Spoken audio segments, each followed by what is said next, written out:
Double troubles. Yes, పేదలకి గూడు కల్పించడానికి కోట్ల రూపాయలు వెచ్చించి నిర్మించిన డబుల్ బెడ్రూమ్ ఇళ్లు నిరుపయోగంగా మారాయి. లబ్ధిదారులకి దక్కట్లేదు.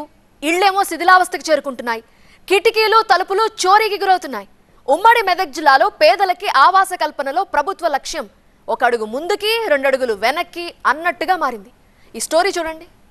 ఉమ్మడి మెదక్ జిల్లా వ్యాప్తంగా చాలా చోట్ల డబుల్ బెడ్రూమ్లు మాకు ఇవ్వాలంటూ రోడ్ల మీదకి వచ్చి ధర్నాలు రాస్తారోకోలు చేస్తున్నారు. మరి గత ప్రభుత్వం ప్రతిష్టాత్మకంగా చేపట్టిన డబుల్ బెడ్రూమ్ పథకం ఎంతవరకు చేరింది? ఆ ఇండ్లు పూర్తయిన లబ్ధిదారులకు ఇవ్వలేదా, లేదంటే అవి సరిపోవడం లేదా? అసలు క్షేత్రస్థాయిలో డబుల్ బెడ్రూమ్ల పరిస్థితి ఏంటి? ఈరోజు తెలుసుకునే ప్రయత్నం చేద్దాం. ఉమ్మడి జిల్లా వ్యాప్తంగా పేదల కోసం నిర్మించిన డబుల్ బెడ్రూమ్ ఇళ్ల నిర్మాణం పూర్తయి ఏళ్లు గడుస్తున్నా లబ్ధిదారులకు కేటాయించలేదు. గత ప్రభుత్వం ప్రారంభించిన ఈ పథకంలో భాగంగా జిల్లా వ్యాప్తంగా డబుల్ బెడ్రూమ్ ఇళ్లు, ఫ్లాట్లు నిర్మించారు. పంపిణీకి సిద్ధమైన ఈ ఇళ్లను పేదలకు కేటాయించకపోవడంతో నిరుపయోగంగా మారాయి. అర్హులైన వారికి అందని ద్రాక్షలా మారాయి. పేదల కోసం నిర్మించిన డబుల్ బెడ్రూమ్ ఇల్లు ప్రస్తుతం ఎందుకు పనికిరాకుండా పోతున్నాయి? లబ్ధిదారులకు కొన్ని చోట్ల ఇచ్చినప్పుడు కూడాను వారికి పూర్తిగా కేటాయించకపోవడంతో నిర్మించిన డబుల్ బెడ్రూమ్లు అన్నీ కూడా శిథిలావస్థకు చేరిపోతున్నాయి. ప్రస్తుతం మనం నారాయణఖేడ్లో ఉన్నటువంటి డబుల్ బెడ్రూమ్ల వద్ద ఉన్నాము. దాదాపు 850 ఇండ్లను ఇక్కడ ఏర్పాటు చేయడం జరిగింది. దానికి దాదాపు 40 కోట్ల రూపాయలను వెచ్చించడం జరిగింది. కోట్ల రూపాయలను వెచ్చించి నిర్మించినటువంటి ఈ డబుల్ బెడ్రూమ్ పరిస్థితి ఎలా ఉందో మనం ఒకసారి అర్థం చేసుకోవచ్చు. పూర్తిగా చెట్లు గడ్డితో పెరిగిపోయిన పరిస్థితి కనిపిస్తుంది. నారాయణఖేడ్లోనే కాదు, అటు నర్సాపూర్లో కావచ్చు, మెదక్లో కావచ్చు, రామాయంపేట ఇట్లాంటి ప్రాంతాల్లో ఉమ్మడి మెదక్ జిల్లా వ్యాప్తంగా చాలా చోట్ల ఇదే పరిస్థితి అయితే నెలకొందని చెప్పాలి. విజువల్స్లో చూడొచ్చు, ఇది డబుల్ బెడ్రూమ్ లోపలి పరిస్థితి. పూర్తిగా అసాంఘిక కార్యక్రమాలకు అడ్డాగా మారిందని చెప్పాలి డబుల్ బెడ్రూమ్ ఇల్లు. గత ప్రభుత్వం కావచ్చు, ఇప్పుడున్నటువంటి ప్రభుత్వం కావచ్చు, లబ్ధిదారులకు మాత్రం ఈ డబుల్ బెడ్రూమ్ అందివ్వడంలో పూర్తిగా విఫలమైందని చెప్పాలి. గత ప్రభుత్వ కాలంలోనే జిల్లాలో కొన్ని చోట్ల గ్రామ సభలు నిర్వహించి లబ్ధిదారులను ఎంపిక చేశారు.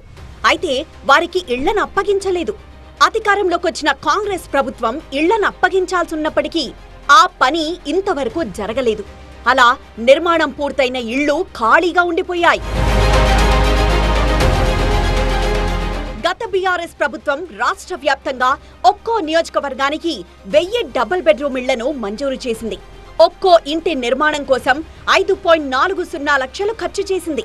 కొన్ని చోట్ల నిర్మాణం పూర్తయి పేదలకు పంపిణీ చేయగా, మరికొన్ని చోట్ల పంపిణీకి సిద్ధంగా ఉన్న లబ్ధిదారులకు అందివ్వలేదు. ఇళ్లను పట్టించుకునేవారు లేకపోవడంతో చాలా ప్రాంతాల్లో శిథిలావస్థకు చేరుకున్నాయి. ఇళ్ల మధ్య చెట్లు పెరగడంతో చిట్టడవులను తలపిస్తున్నాయి. అంతేకాదు, మందుబాబులకు, అసాంఘిక కార్యకలాపాలకు అడ్డాగా మారుతున్నాయి. డబల్ బెడ్రూమ్లు తీసుకున్న వాళ్ళైనా నిజంగా లబ్ధిదారులు ఉన్నారా అంటే అది కూడా లేదు. వాళ్ళు కిరాయిలకు ఇచ్చుకుంటా వాళ్ళు ఇంకో జాగాలో పోయి ఉన్నారు. యావత్తు తెలంగాణలో కూడా ఇదే పరిస్థితి ఉంది. పోనీ ఆ గవర్నమెంట్ పోయి ఈ గవర్నమెంట్ వచ్చినాక అయినా అసలైన లబ్ధిదారులకు ఇస్తున్నారా అంటే వాళ్ళు కూడా వాళ్ళ పార్టీ కార్యకర్తలకు మాత్రమే ఇస్తున్నారు. ఎంతోమంది ఇవాళ కలెక్టరేట్కి, ప్రజావానికి వచ్చి మేము అసలైన డబల్ బెడ్రూమ్ లబ్ధిదారులం, ఇంద్రమ్మ ఇళ్ళ లబ్ధిదారులం అని చెప్పి దరఖాస్తులు ఇచ్చుకొని పోతున్నారు. మెదక్ జిల్లా నర్సాపూర్ మున్సిపల్ పరిధిలో 500 ఇళ్లకు గాను 248 ఇళ్లు పూర్తి కాగా వాటిని ఇప్పటి వరకు అర్హులైన లబ్ధిదారులకు అందివ్వలేదు. ఇక సిద్దిపేట జిల్లా గజ్వేల్ నియోజకవర్గంలో కూడా నిర్మించిన 1100 ఇళ్లను లబ్ధిదారులకు అందివ్వలేదు. లబ్ధిదారులు రోడ్ల మీదకొచ్చి ధర్నాలు, రాస్తారోకోలు చేసినా ఫలితం దక్కలేదు.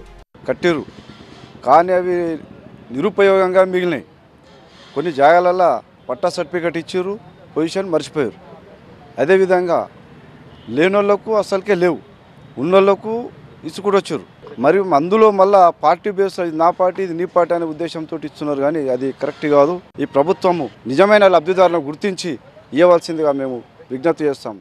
ఇక రామాయంపేటలో 240 ఇళ్లు పూర్తి కాగా వాటిలో 50 ఇళ్లు ఇంకా ఖాళీగానే ఉన్నాయి.